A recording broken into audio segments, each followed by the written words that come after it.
This is one of the biggest turnouts yet.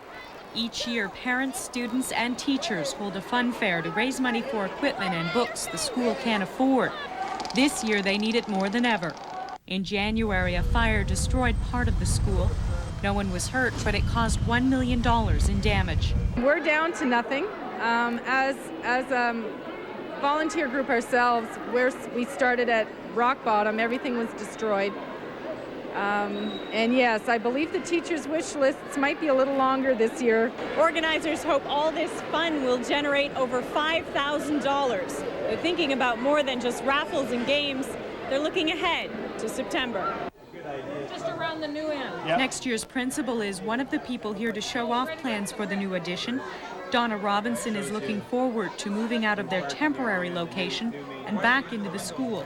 One of the things we miss when we're so far away from home, so to speak, is that we don't have the parents in the school on a day-to-day basis. And it's exciting to think that they're going to be back. One more. It will also mean no more long bus rides to school.